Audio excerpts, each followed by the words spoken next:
क्रिया शरीर का हीमोपोएटिक सिस्टम, अभी ये जो है ना, क्रिया शरीर का जो सेकंड पेपर है उसका पार्ट बी है, वो 40 मार्क्स का है। इसमें हीमोपोएटिक सिस्टम सारा का सारा मॉडर्न जो है वो इसमें है। Haemopoietic system, immunity, physiology of cardiovascular system, muscular muscle physiology, adipose tissue, physiology of male and female reproductive systems, and physiology of excretion and special senses, sleep and dream. तो सबसे पहले हमें हीमोपोएटिक सिस्टम देखनी है। तो उसमें जो composition, उसका मतलब हीमोपोएटिक सिस्टम क्या होती है, ठीक है। जो हीमोपोएटिक सिस्टम है वो हमें समझनी है। कंपोजिशन, फंक्शन ऑफ ब्लड, ठीक है, function of blood and blood cell, blood blood function of blood and blood cell का जो काम है, ब्लड का एंड ब्लड सेल का, वो काम देखना है। Haemopoiesis, stage and development of RCB, मतलब आरसीबी कैसे बनती है, इसे ही हम हीमोपोएसिस कहते हैं, ठीक है, वो एक हमें देखना है। एंड डब्ल्यूबीसी एंड प्लेटलेट्स, ठीक है, वो भी उसमें इंक्लूड कर लेते हैं, इसे ही हीमोपोएसिस कहेंगे। Composition, composition and function of bone marrow. अब composition function of bone marrow, कैसा बोन मैरो कैसे क्रिएट होता है, आई मीन कंपोज कैसे कंपोज होता है, कहाँ से होता है, वो सब देखेंगे। उसका structure, type and function of haemoglobin, type and structure of haemoglobin, mechanism of blood clotting, mechanism of blood clotting सबसे इंपॉर्टेंट है। बोन मैरो जो है, कंपोजिशन बोन मैरो इंपॉर्टेंट है। Function of haemoglobin, mechanism, haemoglobin कैसे काम करता है, उसका फंक्शन क्या है, वो देखना है।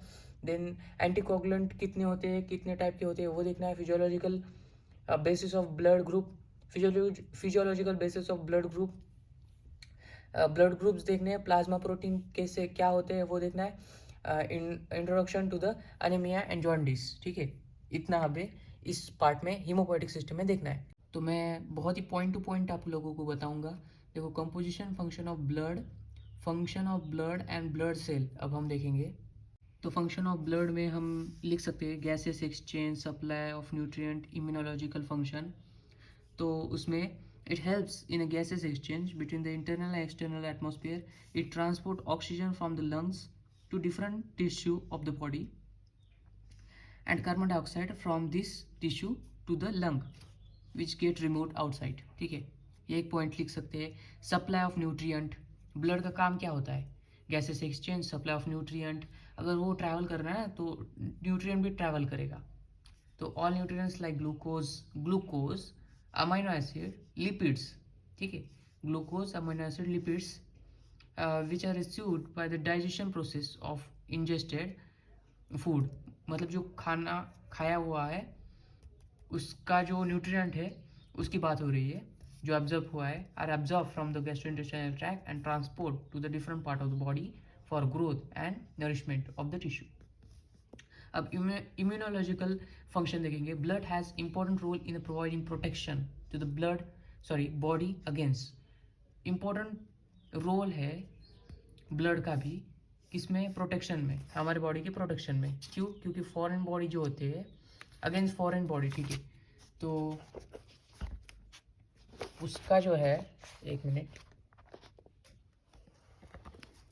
ठीक है, तो neutrophils being first line of defence engulf bacteria, ठीक है, जो ब्लड के अंदर न्यूट्रोफाइल्स होती है, जो न्यूट्रोफाइल्स है, ये एक पॉइंट हो सकता है, ठीक है, ये एक पॉइंट लिख सकते हो आप। न्यूट्रोफाइल जो है वो एक फर्स्ट लाइन जो होती है, मतलब ब्लड सबसे पहले क्या करता है, न्यूट्रोफाइल्स, वो न्यूट्रोफाइल्स होती है, उसके अंदर ब्लड्स के अंदर सेल्स होती है न्यूट्रोफाइल नाम की, वो एंगल्फ बैक्टीरिया, ठीक है, defence, first line of defence engulf bacteria by the process known as phagocytes, ठीक है, खाने की प्रक्रिया को या फिर एंगल्फ करने की प्रक्रिया को, बैक्टीरिया को एंगल्फ करने की प्रक्रिया को हम क्या कहते हैं, फैगोसाइटोसिस, ठीक है।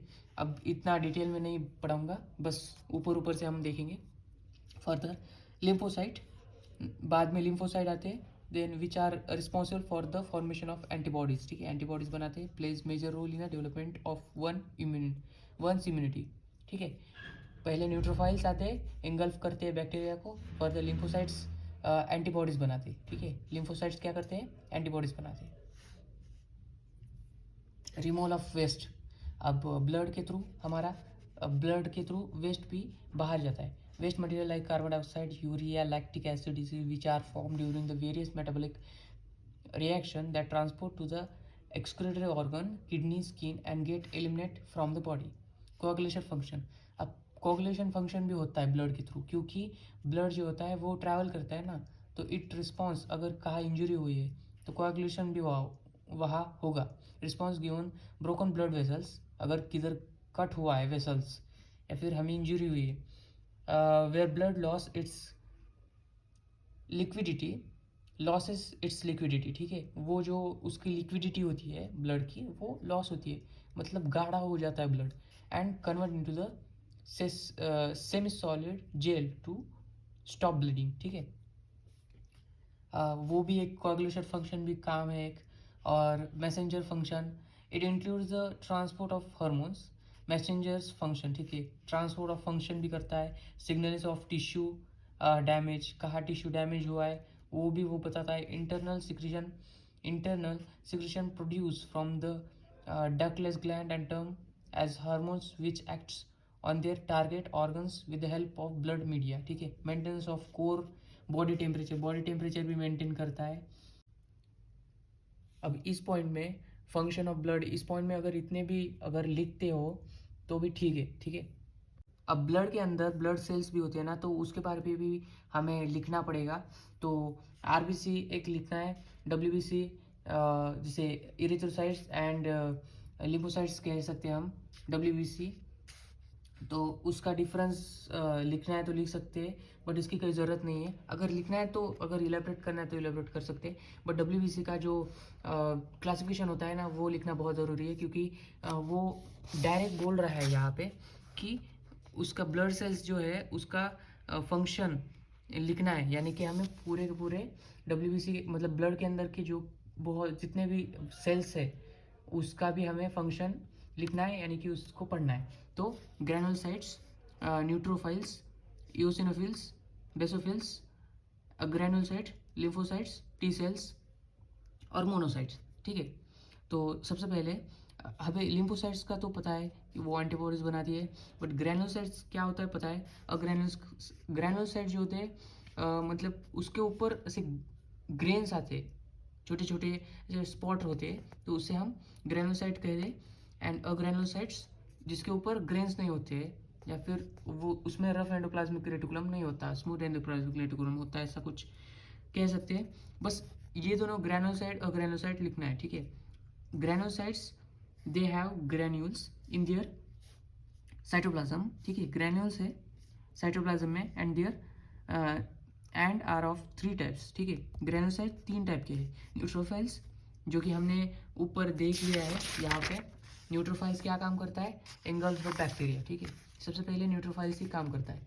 Okay, then eosinophils, basophil.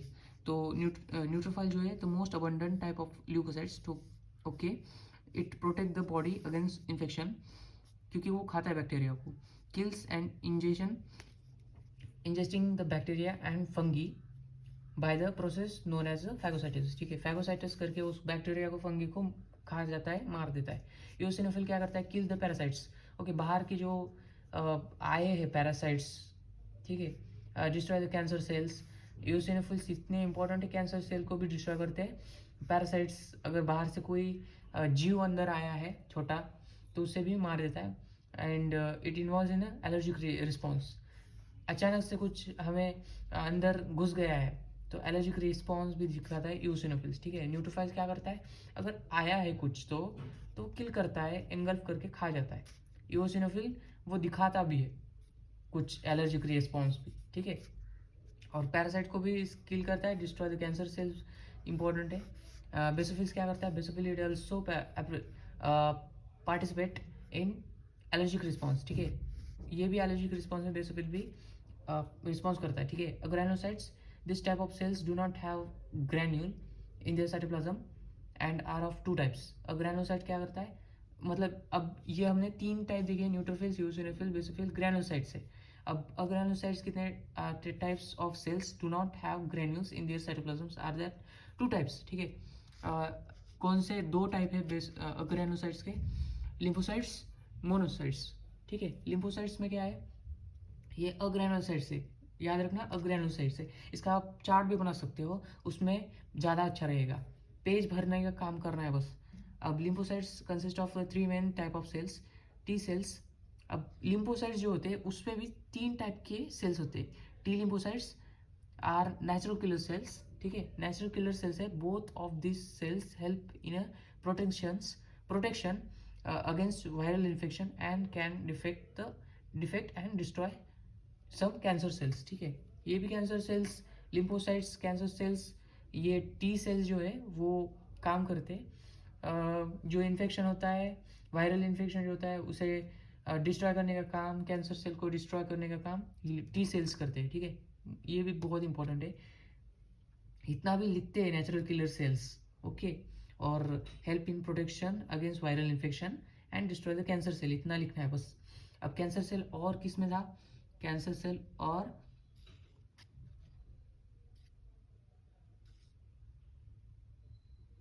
यहाँ था, ठीक है। ईओसिनोफिल में डिस्ट्रॉय कैंसर सेल्स था। ईओसिनोफिल्स भी destroy cancer cell. T lymphocyte destroy the cancer cell, ठीक है, दोनों भी, ठीक है। अब इसके बाद टी सेल्स है। अब इसके 3 टाइप देखना है हमें लिम्फोसाइट्स के। ये तो अग्रेनुलोसाइट हो गए। अब उसका दूसरा टाइप क्या है? B cells, B lymphocytes. This are cells that produce antibodies, ठीक है। एंटीबॉडीज और कौन तैयार कर रहा था, या हमने कहीं तो पढ़ा था। एक मिनट।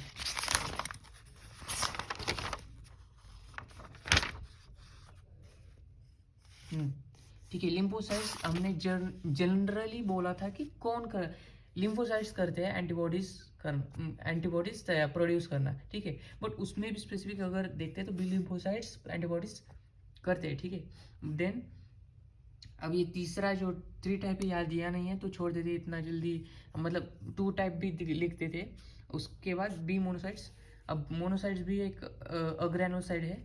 तो it against dead and damage cells, against it ingest dead और damage cells and help in a defending against many infectious organism. ये क्या बोल रहा है? मोनोसाइट वो इंजेस्ट डेड्स और डैमेज सेल, ठीक है, वो खाता है डेड सेल्स को। Help in defending against many infections organ, same ही है, डिफेंड करता है infections organs organisms. Infectious organism जो बॉडी में आते हैं उसे डिफेंड करता है। और जो डेड सेल्स है, जनरली सबसे टिपिकल काम क्या है? डेड सेल्स को खाता है, बस सिंपल। अब हमें देखना है हीमोपोएसिस, यानी कि stages of development of RBC, WBC and platelets, ठीक है। आरबीसी का जो डेवलप कैसे होती है आरबीसी, वो देखना है, उसके स्टेजेस देखने हैं। डब्ल्यूबीसी के स्टेजेस देखने हैं एंड प्लेटलेट्स के भी स्टेजेस देखने हैं, कैसे कंपोज होती है, बस इतना ही देखना है, ठीक है। तो इरेथ्रोसाइट्स कैसे बनते हैं? इरेथ्रोसाइट्स बनने के लिए उस प्रोसेस को इरेथ्रोपोएसिस कहेंगे। इरेथ्रोपोएसिस कैसा होता है? जब बोन मैरो होता है उसके अंदर एक हिमेटोपोएटिक स्टेम सेल्स होते हैं, ठीक है। तो वो प्रिमिटिव सेल्स होते हैं, वो ही सब सेल्स बनाते हैं। तो उसे हम क्या करेंगे? वो जब when the cells are design, वो क्या करते हैं? Rise to all type of blood cells, ठीक है, वो all type of blood cells बनाते हैं।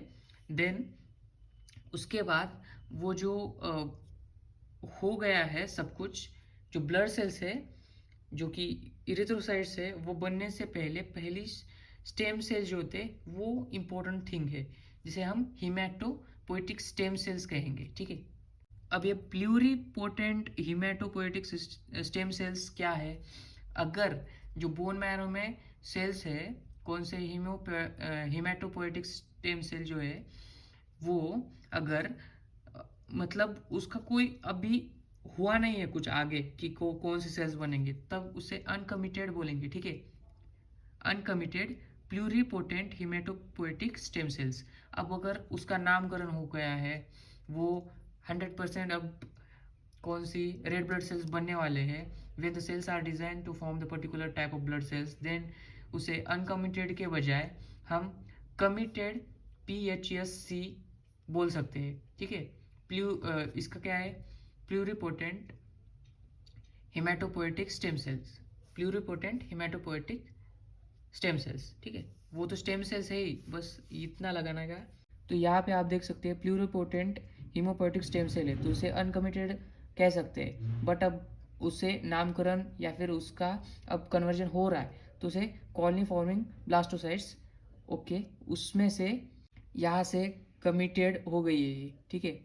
अब कमिटेड होने के बाद उसकी फर्स्ट स्टेज जो होती है वो होती है प्रोइरेथ्रोसाइट्स, ठीक है। उसके बाद अर्ली नॉर्मोब्लास्ट, 6 स्टेज होते हैं, 1 2 3 4 5 6, तो उसमें से हमें ये बहुत ही इम्पोर्टेंट पार्ट है, ये हमें इसके 3 3 4 4 लाइन लिखने हैं बस, ठीक है।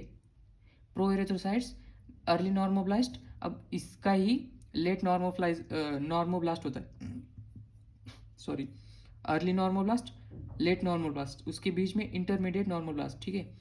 ये सिंपल है, और ये बस दोनों याद रखने, ये प्रोइरेथ्रोसाइट्स, रेटिकुलोसाइट्स, और लास्ट में मैच्योर इरेथ्रोसाइट्स, ठीक है, समझ गया क्या है proerythrocytes, early normoblast, intermediate normoblast, late normoblast, reticulocytes, बस याद क्या रखना है, रेटिकुलोसाइट्स, प्रोइरेथ्रोसाइट्स, ये तो याद रहेगा क्योंकि फर्स्ट है प्रोइरेथ्रोसाइट्स, देन अर्ली लेट नॉर्मोब्लास्ट, उसके बीच में इंटरमीडिएट नॉर्मोब्लास्ट, और लास्ट में रेटिकुलोसाइट्स और मैच्योर इरेथ्रोसाइट्स, सिंपल।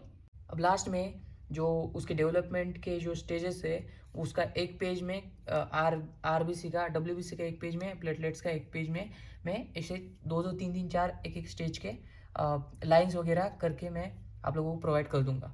अब देखते हैं composition and function of bone marrow, ठीक है, composition and function of bone marrow एक तो हो गया, अब composition of function of bone marrow. अब जो composition of and function of bone marrow है, उसमें ये 2 लाइन्स इंपॉर्टेंट है, ये लिख सकते हैं आप, bone marrow is the interior tissue in bones, ठीक है, बोन्स के अंदर बोन मैरो होता है। In human, red blood cells are produce by core of bone marrow, ठीक है, in the head of long bone by process known as haemopoiesis. और भी इसमें है, जैसे कि bone marrow is also key point of lymphatic system, lymphatic system का key point bone marrow को बताया गया है, क्योंकि प्रोड्यूसिंग लिम्फोसाइट्स, लिम्फोसाइट्स भी प्रोड्यूस करता है, इरेथ्रोसाइट्स भी प्रोड्यूस करता है बोन मैरो, क्योंकि स्टेम सेल्स उसके अंदर है ना, that support the body immune system, ठीक है, लिम्फोसाइट्स है तो वो लिम्फोसाइट्स क्या करते हैं, बॉडी को सपोर्ट करते हैं, तो इनडायरेक्टली इम्यून सिस्टम को कंट्रोल कौन कर रहा है, बोन मैरो, ठीक है। और एक है bone marrow transplant can be conducted to treat the severe disease of the bone marrow including certain form of the cancer such as the leukaemia, okay, ये पॉइंट भी ऐड कर सकते हैं, क्योंकि कैंसर सेल जो होते हैं, कैंसर को मतलब वो क्या करता है, अगर बोन मैरो हम सीवियर डिसीज है जैसे कि ल्यूकेमिया, तो वो तो अनक्यूरेबल हो गया ना, क्योंकि वो कैंसर है, तो बोन मैरो ट्रांसप्लांट करके उससे थोड़ा सा ट्रीट कर सकते हैं। तो और एक पॉइंट बोन मैरो में ऐड करना है, red bone marrow and yellow bone marrow. तो जो 2 टाइप ऑफ बोन मैरो होते हैं, red bone marrow, red marrow which consist mainly haemopoietic tissues, and yellow bone marrow क्या करता है, which is mainly made up of fat cells, ठीक है। Red bone red bone cells जो होते हैं, platelets and most white blood cells arise in red marrow, ठीक है, रेड बोन मैरो में कौन से red blood cell, platelets and most white blood cells which arise in a red bone marrow. Both type of bone marrow contain numerous blood vessels and capillaries. At birth, all bone marrow is red. जैसे जैसे हमारी as बढ़ती है, with age more and more it converted into yellow type. Only around half adult bone marrow is red. मतलब जैसे जैसे हमारी उम्र बढ़ती है, येलो बोन मैरो बढ़ता है, ठीक है। तो रेड बोन मतलब एक half of adult bone marrow is red. तो रेड बोन मैरो जो होता है ना, वो कहाँ हमें पाया जाता है, तो red bone marrow is found mainly in a flat bone such as pelvis, sternum, cranium, ribs, vertebrae and scapula. And yellow bone marrow जो होता है वो लॉन्ग बोन में such as femur and humerus, femur and humerus, yellow Bone marrow is found in a medullary cavity, the hollow interior of the middle portion of the short bone. In case severe blood loss, the blood can convert yellow marrow back to red marrow to increase blood cells production. हम lymphatic role लिख सकते हैं उसके function में. अब हमें देखना है structure, types and function of haemoglobin. ठीक है, तो इसका जो स्ट्रक्चर है, टाइप है, फंक्शन, इतना ही देखना है. तो स्ट्रक्चर ऑफ हेमोग्लोबिन देखेंगे. तो स्ट्रक्चर ऑफ हेमोग्लोबिन में हम देखेंगे वो कॉन्जुगेटेड प्रोटीन होता है. ठीक है, पहली बात तो कॉन्जुगेटेड प्रोटीन होता है. उसे haemoglobin is made up of protein. ठीक है, प्रोटीन से बनता है and contain and iron containing pigment. ठीक है, दो चीज़ों से वो बनता है. कौन सा? एक तो protein and iron containing pigment. Protein part is globin and रह कौन सा है? हीम. ठीक है, तो iron containing pigment is haem. ठीक है, हेमोग्लोबिन, ये हीम, ये globin. Globin is protein part, haem is iron containing part या pigmentation, iron containing pigmentation. Hemes also form a part of structure of myoglobin. ठीक है, यहाँ क्या बोला है? ये मायोग्लोबिन कहीं तो मसल में सुना है ना, तो मोनोमेरिक ऑक्सीजन बाइंडिंग प्रोटीन है वो. ठीक है, यहाँ पे ऑक्सीजन बाइंड होता है तो प्रेजेंट इन अ मसल. देखो मसल में ये प्रेजेंट होता है. कौन सा? मायोग्लोबिन. तो क्या बोल रहा है? Haem also form a part of structure of myoglobin. ठीक है, समझ रहे हो ना? तो मसल के अंदर भी जो होता है ना, वो ही यहाँ होता है. Haem also form a part of structure of myoglobin. Mono, जिसे हम मोनोमेरिक ऑक्सीजन बाइंडिंग प्रोटीन कहते हैं, present in the muscle. And neuroglobin same ही, जिसे हम मोनोमेरिक ऑक्सीजन बाइंडिंग प्रोटीन इसे भी कहते हैं, प्रेजेंट इन द ब्रेन. जो कि न्यूरोग्लोबिन जो है ब्रेन में होता है, मसल्स में मोनोग्लोबिन होता है. वैसे ब्लड में हीम होता है. जैसे कि वो यहाँ पे ऑक्सीजन आएगा बस और बैठेगा उधर, बस सिंपल. अगर तुम्हें ज़्यादा लिखना है, ज़्यादा डीप में जाना है तो ये लिख सकते हो. देखो स्ट्रक्चर तो हो गया. अभी हम देखेंगे टाइप्स. कितने टाइप्स के हेमोग्लोबिन होते हैं. ये जो उसके टाइप्स जो होते हैं ना, वो टाइप्स दो टाइप के होते हैं. Haemoglobin is of two types, adult haemoglobin and foetal haemoglobin. Replacement of foetal haemoglobin by adult haemoglobin. ठीक है, फीटल हेमोग्लोबिन कन्वर्ट होता है अडल्ट हेमोग्लोबिन में बाद में. ठीक है, स्टार्ट इमीडिएटली आफ्टर बर्थ. ठीक है, वो प्रोसेस कब होती है? जब बर्थ होने के बाद इमीडिएटली शुरू हो जाती है. It is completed at about 10 to 12th वीक. ठीक है, 10 से 12 हफ्ते में वो कंप्लीट हो जाता है. अडल्ट हेमोग्लोबिन हो जाते हैं. ठीक है, फीटल हेमोग्लोबिन से आफ्टर द बर्थ. ठीक है, both the type of haemoglobin differ. ठीक है, डिफरेंट है वो दोनों, स्ट्रक्चरली भी एंड फंक्शनली भी. ठीक है, तो अभी हम फंक्शन देखेंगे. Function of haemoglobin, transport of respiratory gases and buffer action. दो फंक्शन है, transport of respiratory gases, buffer action. Transport of respiratory gases, उसमें function haemoglobin transport of respiratory main function है वो. ठीक है, और ट्रांसपोर्ट ऑफ ऑक्सीजन. अब respiratory gases कौन से? ऑक्सीजन, कार्बन डाइऑक्साइड होंगे. ठीक है, तो उसमें से ऑक्सीजन जो है, oxygen bind with haemoglobin to form oxyhaemoglobin. ठीक है, ऑक्सी हेमोग्लोबिन होता है बट वो अनस्टेबल होता है. वो ऑक्सी हेमोग्लोबिन जो होता है ना, वो फिजिकल प्रोसेस कौन सी होती है? जब हम सांस लेते हैं उसे फिजिकल प्रोसेस कहेंगे ना. तो वो ऑक्सीजन अंदर जाता है, वो मतलब अटैच होता है हेमोग्लोबिन से ऑक्सीजन, तो ऑक्सीजनेशन हो जाता है. ठीक है, उस प्रोसेस को, फिजिकल प्रोसेस को क्या बोलेंगे? ऑक्सीजनेशन. और उस हेमोग्लोबिन को जो चिपका हुआ है ऑक्सीजन, उसे क्या बोलेंगे? बाइंड हुआ है, उसे ऑक्सी हेमोग्लोबिन कहेंगे. Oxy haemoglobin is an unstable compound and the combination is reversible. ठीक है, उसका कॉम्बिनेशन जो होता है वो रिवर्सिबल हो जाता है. मतलब जो ऑक्सीजन है अलग होता है, हेमोग्लोबिन अलग होता है. ठीक है, तो that means when ever oxygen is required, haemoglobin can release the oxygen readily. मतलब अगर कहीं अगर यहाँ मुझे अभी यहाँ स्किन है, यहाँ पे मैंने बहुत मतलब इसका जो है मैंने मसल स्ट्रेच की, कॉन्ट्रैक्ट की, स्ट्रेच की, कॉन्ट्रैक्ट की। अब यहाँ पे मुझे ऑक्सीजन की ज़रूरत है, तो समझ लेना कि यहाँ पे ऑक्सीजन ज़रूरत है, तो हेमोग्लोबिन यहाँ पे आएगा, वो छोड़ देगा। तो रिवर्सिबल है वो, मतलब ऑक्सीजन यहाँ छोड़ेगा, वो कंपाउंड है वो छूटता है, ठीक है, ऑक्सी हेमोग्लोबिन। तो हेमोग्लोबिन का हेमोग्लोबिन हो गया है ना, ऑक्सीजन का ऑक्सीजन होगा, ऑक्सी हेमोग्लोबिन टूटता है। अब देखो, अब ट्रांसपोर्ट ऑफ कार्बन डाइऑक्साइड कैसे होगा। अब carbon dioxide binds with haemoglobin, उसे हम कार्बो हेमोग्लोबिन कहेंगे, ठीक है। It also an unstable compound, वो भी एक अनस्टेबल है। कार्बो हेमोग्लोबिन जो होता है वो भी अनस्टेबल है, ठीक है, वो भी अनस्टेबल है, कंपाउंड है। कॉम्बिनेशन इज रिवर्सिबल, यानी कि अगर यहाँ पे मैंने बहुत काम किया, मसल स्ट्रेच की, कॉन्ट्रैक्ट की, तो यहाँ पे मुझे कार्बन डाइऑक्साइड आ जाएगा। तो वो कार्बन डाइऑक्साइड को ट्रांसपोर्ट करने के लिए वो हेमोग्लोबिन लगेगा, तो हेमोग्लोबिन उसे कनेक्ट होगा, बाइंड होगा, उस वो कहलाता है कार्बो हेमोग्लोबिन, ठीक है। वो ट्रांसपोर्ट होगा, मेरे लंग्स पे जाएगा, वहाँ पे वो एक्सचेंज हो जाएगा, ठीक है। हेमोग्लोबिन हेमोग्लोबिन वहाँ पे वो अनस्टेबल है ना, तो वो रिवर्सिबल हो जाएगा, ठीक है। और द अफिनिटी, ये एक इंपॉर्टेंट पॉइंट है, the affinity of haemoglobin of carbon dioxide is 20 time more than affinity of oxygen. समझ रहे हो, मतलब जो अटैचमेंट होती है, बाइंडिंग कैपेसिटी होती है, वो 20 टाइम मोर है कार्बन डाइऑक्साइड की एज कंपेयर टू ऑक्सीजन।